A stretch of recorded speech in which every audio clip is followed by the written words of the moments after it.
All right, hey everybody, we're back with another news feed here for you. And this one, like I said, as always, if you want to find any of these on your own, go to the author right here, GM Authority, type in any of these keywords, it will pop right up for you. Or I do give you the full list right here, the full string for all of these. Don't forget I publish a video every single day, usually about 10 a.m., sometimes twice a day, and check the description down below for some cool stuff. While you're down there, hit the subscribe button. All right, so diving in here, first one right up, GM ranks second in JD's initial power quality study. This is nice. We talked earlier about how Ram did it. Here it is right here. This is your list, so you can see it in full detail. I can blow it up a little bit bigger, but Ram took number one, and Chevy is right below them, which is a great thing. So you can kind of see whatever lists on this is according to JD Power. Take it with a grain of salt. I do like the fact that Toyota, look at where Toyota is in Jeep. Only a 2-point difference here. Wait, we got a 7-point difference, 8-point difference between Jeep and Toyota.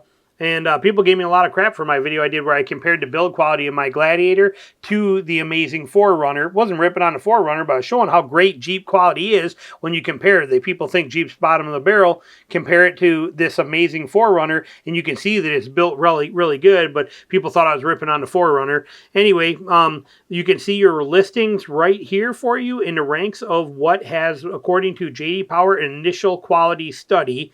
And Ram is phenomenal. I've said it many, many times. I do believe Ram is right there at the top. Chevy has come so far and done such a good deal, so I 100% believe that. Nissan, I like where they're sitting too, because they are just built like a beast, and they're they're made, they're quality made. So I'm buying along with this pretty dang good right here.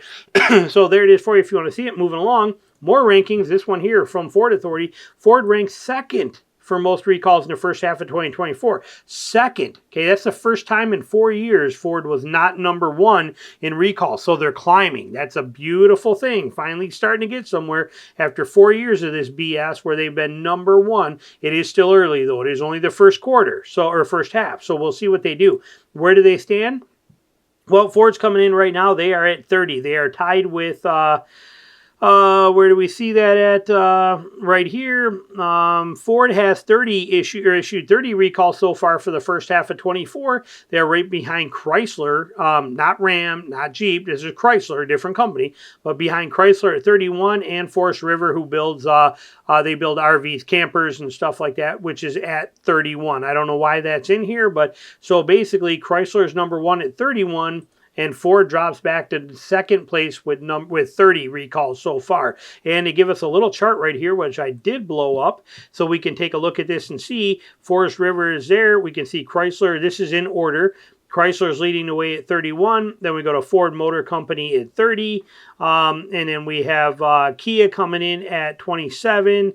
We got BMW. I don't understand why these colors are kind of off here a little bit, but you can see them. Here's how they're basically ranking here. So, but I find that kind of interesting when we look at this, but it's nice to see Ford finally moving the needle. It's barely moving, but Ford is finally moving the needle. All this stuff that Farley keeps talking about, we'll see if it ever comes true. Like I said, it's been 4 years of it, but we'll see what happens. But notice they're already tied, or they're only one behind Chrysler. They're in second place barely, and it's still the first half. So there's a very good chance Ford will reclaim that title and be worse for recalls again this year. Time will tell. We will see. But right now, they are finally got one little score in their favor. And right here, dealers are bracing for the next pandemic-related supply issue, fewer lease returns. I talked about this in another video as well in depth. We are not going in deep on this, but I do want to tell you what's happening real quick and what you need to do about it, why it's important to you. With few leases sold during 2021, dealerships prepare for the offload lease pool to dry up. People are not turning in their lease vehicles anymore, which made for good quality certified pre-owned vehicles for you to pick from in the used market. The used car rates fell from in 2021.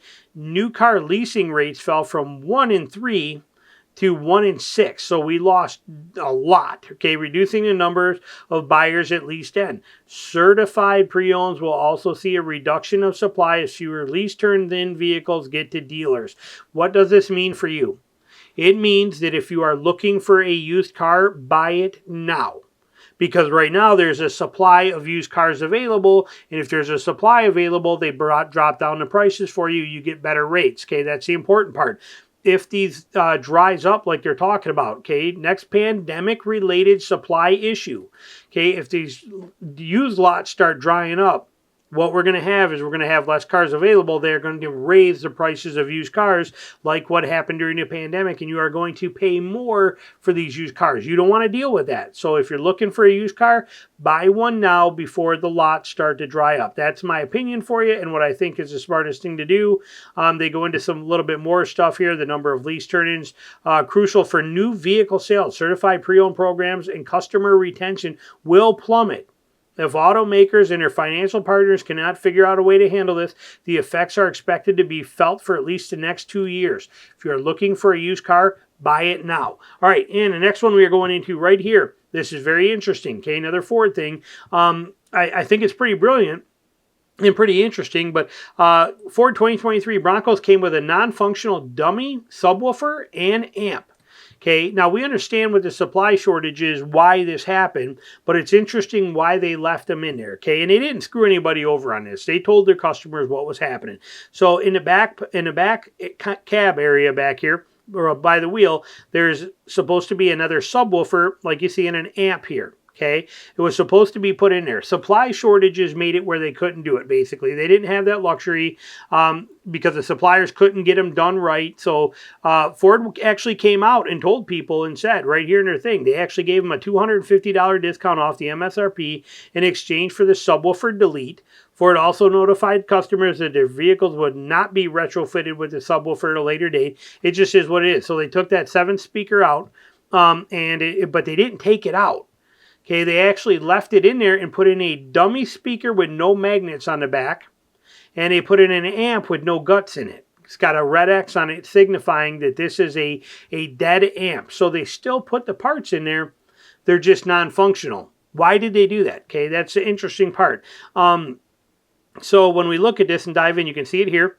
Dummy amp with the red X on it. Dummy subwoofer right here. No magnet on the back. Non-wired in. Non-functional. Okay, it's just not even there. Here's the rear window. Here's where this is going to be set up at on there. Where the panel is. Here's your wheel well. The sub housing. You can see it all right here on that back, in the back cargo area. And then here's somebody holding up that panel back there. Here's a grate where the speaker grill would be.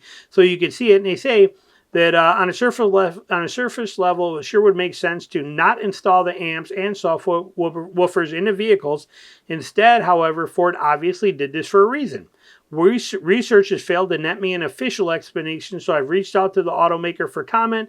In the meantime, let's speculate intelligently on why Ford went to the trouble of installing these dummy parts. First thing, using the dummy parts would prevent any disruption in the Ford finely tuned assembly line procedure. That makes a lot of sense, okay? The worker's task of he or she's going to do the same job, surely take a few months. Anyway, more importantly, though, removing the subwoofer and amps has consequences. Removing the sub from its housing, and there's suddenly nothing between the interior trim and the outer metal body panel of the Bronco. This could act as a funnel for noise to enter the cabin, particularly the subwoofer is near the rear wheel well. Small rock strikes and other annoying noises could be felt or could be far more audible with the subwoofer missing. Similarly, if the audio cable from the wiring harness had no amp to plug it into, the connector on the end would just be rattling around inside the trim. This would sound really annoying. So I think that's why they did it. That's what they're talking about. So pretty interesting. They, here it is, and now they got them in there now. But 2023 models, it's fake. There's no real setup in there. So they do give you an upgrade option here for it too. So it's a plug-and-play. Upgrades are possible, but choose to use an aftermarket amp instead. And these guys go on to show you. So you can retrofit it yourself pretty easily because you have everything you need there for it.